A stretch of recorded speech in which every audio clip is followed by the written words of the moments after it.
Hello my dear friends, कैसे हो आप सब। आज आप लोगों के लिए बीएड सेकेंड ईयर का जो क्रिएटिंग एंड इंक्लूसिव स्कूल का पेपर नंबर 3 है, उसका इम्पोर्टेंट क्वेश्चन ही मैं आपके लिए लेक्चर प्रोवाइड करवाऊंगी। ठीक है, जैसा कि आप लोगों ने ही मुझे कमेंट बॉक्स में कमेंट करके बताया कि मैम हमारे एग्जाम्स अब आ गए हैं, अब हमें सिर्फ आप इम्पोर्टेंट जो लेक्चर है वही प्रोवाइड करवाना, इम्पोर्टेंट जो क्वेश्चन है वही करवाना। तो क्रिएटिंग एंड इंक्लूसिव स्कूल का क्वेश्चन क्या बनेगा, फर्स्ट यूनिट का है, what do you mean by creating and inclusive school. समावेशी विद्यालय से आप क्या समझते हो। एक्सप्लेन इट्स कंसेप्ट, इसका concept, objectives, characteristics, need and important. Question कैसे भी बन सकता है, यानी टॉपिक क्या है हमारा, creating and inclusive school. Inclusive school क्या होता है, समावेशी विद्यालय। समावेशी विद्यालय वे विद्यालय होते हैं जहां पर हर एक बच्चा, चाहे वो किसी भी जाति से संबंधित हो, चाहे वो किसी जाति से संबंधित हो, आर्थिक रूप से कमजोर हो, अनुसूचित जाति जनजाति से हो, दिव्यांग हो, हैंडीकैप्ड हो, ठीक है, सबको ही एक समान उस विद्यालय में शिक्षित किया जाता है। किसी के साथ कोई भेदभाव नहीं किया जाता। आजकल क्या है, स्कूलों में इंक्लूसिव ही एजुकेशन दी जाती है, इंक्लूसिव स्कूल बनाए जाते हैं। आपने देखा होगा कि स्कूल में स्टेयर्स के साथ साथ रैंप भी बनाया जाता है। रैंप उन बच्चों के लिए होता है कि जो बच्चे जैसे व्हील चेयर पर होते हैं, उनसे स्टेयर्स पर नहीं चढ़ा जाता, तो वो इजिली चले जाए। तो स्कूल का जो क्लासरूम का एनवायरनमेंट, क्लासरूम का इंफ्रास्ट्रक्चर भी ऐसा ही बनाया जाता है जिसमें दिव्यांग बच्चे के साथ साथ जो एक सामान्य बच्चा है वो भी शिक्षा ले सके। तो हर एक बच्चे के लिए इक्वल एजुकेशन अपॉर्चुनिटी प्रोवाइड करवाना ही समावेशी विद्यालय का मुख्य ड्यूटी होती है। इसके लिए ट्रेन टीचर चाहिए, उनको एक अच्छा एनवायरनमेंट चाहिए, अच्छा क्लासरूम चाहिए जिसमें हर एक बच्चा हैंडल हो सके, हर एक बच्चा समावेशित हो सके। ठीक है, तो ये creating inclusive school, inclusive education का क्या मतलब होता है, इसका सिर्फ यही मतलब होता है कि जो दिव्यांग बच्चे हैं उनमें कोई ना कोई कमी होती है, ठीक है, तो वो दूसरे बच्चों से अपने आप को कम ना समझे। अगर दोनों एक समान शिक्षा लेंगे, एक टीचर से लेंगे, एक क्लास में लेंगे, तो जो बच्चा दिव्यांग है उसकी जो मेंटल पावर है उसमें भी ये बात सेट हो जाएगी कि हाँ, मुझ में कोई कमी नहीं है, मैं भी सामान्य बच्चों की तरह हर एक चीज वो कर सकता हूँ जो मुझे करनी चाहिए। तो उनमें पॉजिटिविटी लेकर आना, इसी के लिए ही इंक्लूसिव स्कूल बनाए गए हैं ताकि वो बच्चे अपने आप को किसी भी तरह से कम ना समझे, अपने आप को सामान्य बच्चों से बेहतर समझे। ठीक है, वो सोचे कि हाँ, अगर सामान्य बच्चा ये चीज कर सकता है तो मैं भी कर सकता हूँ। बस इसका मेन ही पर्पज ये है कि बच्चे के अंदर ऐसी क्वालिटेटिव एजुकेशन देना जिसमें जो दूसरे बच्चे हैं, असामान्य बच्चे हैं, वो अपने आप को सामान्य बच्चों से कम ना समझे, दोनों ही आपस में मिलजुल कर रहे। ना तो सामान्य बच्चे ये कहें कि हाँ, ये दिव्यांग बच्चा है, मुझे इसके साथ बोलना नहीं है, बैठना नहीं है, चीजें शेयर नहीं करना, और पेरेंट्स में भी सहयोग की भावना लेकर आना ताकि वो बच्चों के साथ एक समान बिहेवियर करे। टीचर भी ऐसा ट्रेनिंग प्रोवाइड करवाना ताकि जो वो दोनों बच्चों को समझकर, दोनों बच्चों की समझ के आधार पर अपना लेक्चर दें, अपना टीचिंग एड्स मटेरियल प्रोवाइड करवाएं। ठीक है, तो इसके लिए क्या है, इंट्रोडक्शन में आप जस्ट यही लिखोगे, हर एक बच्चा लर्न टुगेदर, यानी कि इकट्ठे बैठकर उनको शिक्षित किया जाता है, एक विद्यालय में एक कक्षा में उनको शिक्षित किया जाता है। इक्वल अपॉर्चुनिटीज, उनको बराबर की अपॉर्चुनिटीज, बराबर के मौके दिए जाते हैं एजुकेशन शिक्षा में। एवरी चाइल्ड, क्योंकि हर एक बच्चा स्पेशल है, हर एक बच्चा शाइन करता है, हर एक बच्चे में कोई ना कोई क्वालिटी होती है जिसे एक टीचर ही परख सकता है कि हाँ, ये बच्चे में ये क्वालिटी है, अगर मैं इसको इतना थोड़ी सी गाइडेंस दूंगा तो क्या है, ये बच्चा और भी अधिक शाइन करेगा। ठीक है, तो हर एक बच्चे के लिए इक्वल अपॉर्चुनिटीज देनी, इक्वल उनको मौके देने, हर एक स्पेशल मौका देना। अगर हम सामान्य बच्चों का स्पीच लेक्चर करवा रहे हैं तो जो दिव्यांग बच्चे हैं या जो दूसरे बच्चे हैं उनको भी वही मौका देना किसी के साथ भी कोई भेदभाव ना करना, सबको एक समान समझकर एक समान शिक्षित करना ही इंक्लूसिव स्कूल का मुख्य मोटिव होता है। ठीक है, क्योंकि हर एक बच्चा स्पेशल है, उनमें हर एक कैपेबिलिटी है, योग्यता है कि वो हर एक चीज को बेहतर ढंग से सीख सकते हैं। मीनिंग में यही बताओगे कि ऐसा विद्यालय वातावरण विकसित करना जहां प्रत्येक बच्चा स्वयं को सुरक्षित समझे, स्वयं को सम्मानित करे एवं स्वीकार्य महसूस करे कि हाँ मुझे समाज में स्वीकार किया गया। कुछ बच्चे होते हैं ना, जैसे अगर दिव्यांग बच्चे होते हैं, अगर उनके मन में ये बात बैठ जाती है कि हाँ मुझे भगवान ने ये कमी दी है, मैं इस लायक नहीं हूं कि एक अच्छे बच्चे, एक सामान्य बच्चे की तरह ये काम कर सकूं, तो वो क्या है अपने आप को दोष देने लग जाते हैं, नेगेटिविटी उनमें आ जाती है, तो वो किसी भी काम को नहीं कर सकते, वो अपने आप को कोसते रहते हैं। तो अपने आप को परफेक्ट बनाना, उनमें पॉजिटिविटी लेकर आना, एक ऐसा एनवायरमेंट क्रिएट करना जिसमें वो अपने आप को सुरक्षित समझे और इस काबिल समझे कि हाँ मैं भी वो सब चीजें कर सकता हूँ जो एक सामान्य बच्चा कर सकता है।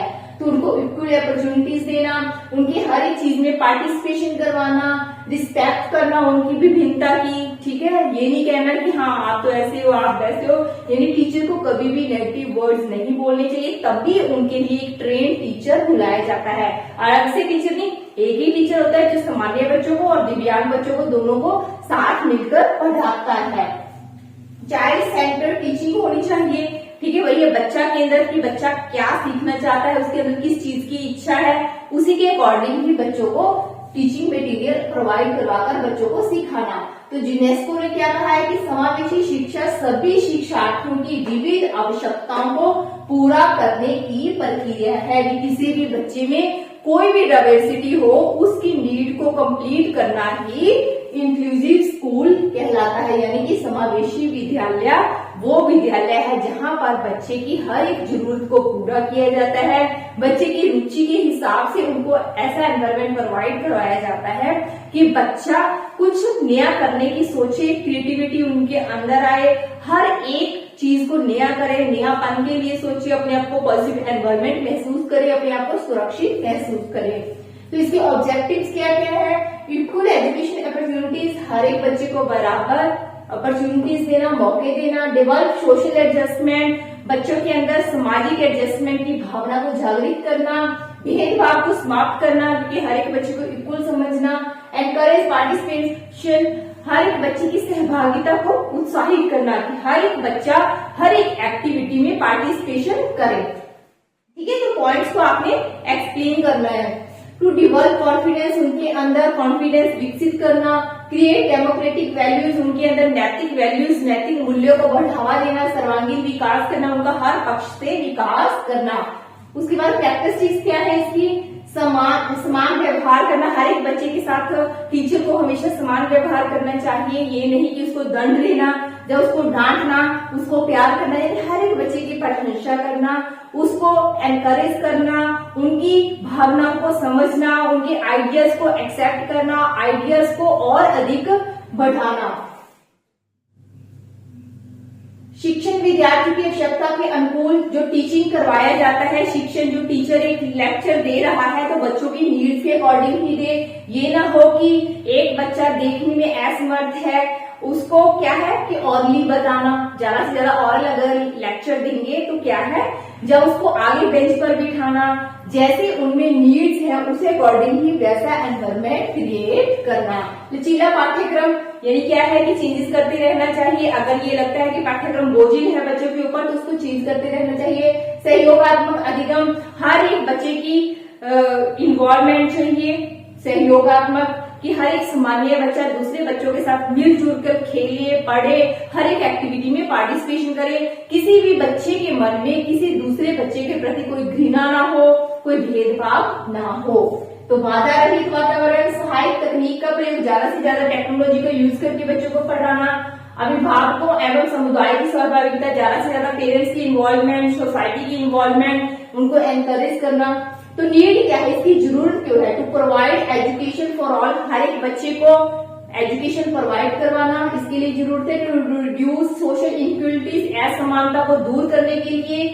प्रमोट सोशल इंटीग्रेशन, सामाजिक एकाग्रता बढ़ाने के लिए, आपसी भाईचारे की भावना को बढ़ाने के लिए, रिस्पेक्ट ह्यूमन राइट्स, हर एक बच्चे के अधिकारों को सुरक्षित करने के लिए, इंक्रीज कॉन्फिडेंस, बच्चों के अंदर कॉन्फिडेंस बिल्ड अप करने के लिए। क्योंकि आपने देखो न्यूज़पेपर में पढ़ा होगा कि एक जो हैंडीकैप्ड है उसने ये काम किया, मतलब कि वो किस लिए काम करते हैं। देखो सामान्य बच्चों से भी आगे बढ़े हुए हैं, किस लिए? क्योंकि उनके अंदर पॉजिटिविटी होती है। अगर पॉजिटिविटी होती है तो क्या है कि उनको अगर चलो मान लो थोड़ी सी कमी भी है, लेकिन वो उसी कमी को अपना प्लस पॉइंट देते हैं। ठीक है, इंक्रीज कॉन्फिडेंस बिल्ड करना उनको, क्रिएट पॉजिटिविटी एनवायरमेंट क्रिएट करना, develop mutual understanding among student, हर एक बच्चे के अंदर आपसी म्यूचुअल अंडरस्टैंडिंग को विकसित करना, यानी कि हर एक सामान्य बच्चा दूसरे बच्चे को अपने साथ फ्रेंडशिप में इन्वॉल्व करे, चीजें शेयर करें, बातचीत करें, ये सारी चीजें। इंपॉर्टेंस, इसका महत्व क्या है? प्रमोट इक्वलिटी इन एजुकेशन,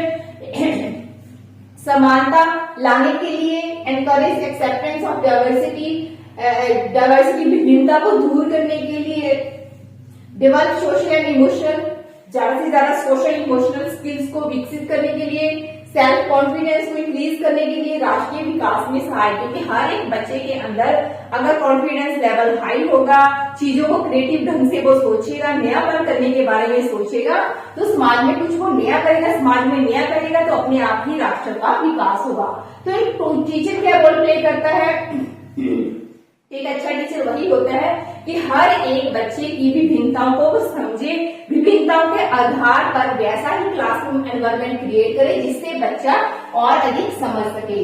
शिक्षण विधियों का प्रयोग करना, टीचिंग मेथड्स का प्रयोग करना, बच्चों को ज्यादा से ज्यादा मोटिवेट करना, पॉजिटिविटी एनवायरनमेंट प्रोवाइड करवाना उनको, पेरेंट्स और जो विशेषज्ञ हैं उनका सहयोग लेना, पेरेंट्स को एनकरेज करना, ठीक है, समझाना, ये ना सोचे कि जो सामान्य बच्चों के पेरेंट्स हैं ये सोचे कि हाँ हम ही स्कूल भेजते भाई इसमें तो ऐसे ऐसे बच्चे आते हैं। तो हर एक पेरेंट्स के मन में पॉजिटिविटी की भावना जागृत करना। चैलेंजेस क्या क्या फेस करने पड़ते हैं?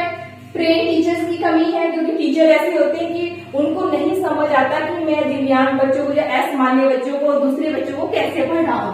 ठीक है, रिसोर्सेज की कमी पाई जाती है, क्योंकि इसके लिए क्या है, क्लासरूम एनवायरनमेंट में रिसोर्सेज चाहिए, तभी जो है इंक्लूसिव एजुकेशन हम लेकर आ सकते हैं। क्लासरूम का साइज इतना बड़ा होता है कि टीचर जो है हर एक बच्चे के ऊपर प्रॉपर ध्यान नहीं दे पाता। नकारात्मक सामाजिक दृष्टिकोण है वही है, सामाजिक में थोड़ा सा नेगेटिविटी पॉइंट ये रहता है कि हाँ हम अपने बच्चे को ऐसे स्कूल में क्यों भेजे जिसमें ऐसे ऐसे बच्चे आते हैं या कुछ भी। ठीक है, तो क्या क्या सुझाव दोगे आप? ट्रेनिंग प्रोग्राम्स करवाने चाहिए टीचर्स के लिए जिसमें उनकी स्किल डेवलप हो, वो हर एक एनवायरनमेंट ऐसा क्रिएट करे कि हर एक बच्चा अच्छी तरह से समझ सके। बैरियर फ्री एनवायरनमेंट, बाधा रहित एनवायरनमेंट को क्रिएट करना। गवर्नमेंट जो है ज्यादा से ज्यादा फाइनेंस दे ताकि इंक्लूसिव स्कूल को बढ़ावा मिले। पेरेंट्स की ज्यादा से ज्यादा इन्वॉल्वमेंट होनी चाहिए। मॉडर्न टेक्नोलॉजी को यूज करना। तो लास्ट में हम इतना कह सकते हैं कि समावेशी शिक्षा यह सुनिश्चित करती है कि कोई भी बच्चा दिव्यांगता या सामाजिक विभिन्नताओं, किसी भी जात पात, किसी भी धर्म से रिलेटेड हो, किसी भी कारण से शिक्षा से वंचित ना रहे। यह सभी बच्चों के सर्वांगीण विकास में सहायक हो। यानी इंक्लूसिव स्कूल का मेन मोटिव यही है कि कोई भी बच्चा अपने आप को किसी से भी कम ना समझे, सभी को ही सारे राइट्स, एजुकेशन के वो राइट्स मिले। हर एक बच्चे को शिक्षा का मौलिक अधिकार है, शिक्षा मौलिक अधिकार है। ठीक है, तो हर एक बच्चे को शिक्षा मिलनी चाहिए, ये उनका हक है, ये उनकी ड्यूटी भी है। ठीक है, उनका अधिकार भी है, ताकि बच्चे का ओवरऑल इतना डेवलपमेंट किया जा सके कि बच्चे क्रिएटिव तरीके से सोचें, नई चीजों के बारे में सोचें, नया एनवायरनमेंट फेस करने के बारे में सोचें। आई होप आज का लेक्चर आपको कैसा लगा कमेंट बॉक्स में जरूर बताना। ठीक है, ताकि वही हाथे में मुझे भी मोटिवेशन मिलती रहे कि इतनी गर्मी में मैं आप लोगों के लिए लेक्चर प्रोवाइड करवाती हूँ। थोड़े सा भी अच्छा लगे तो लाइक और सब्सक्राइब करना ना भूलना। Thanks for watching, have a nice day. Thank you.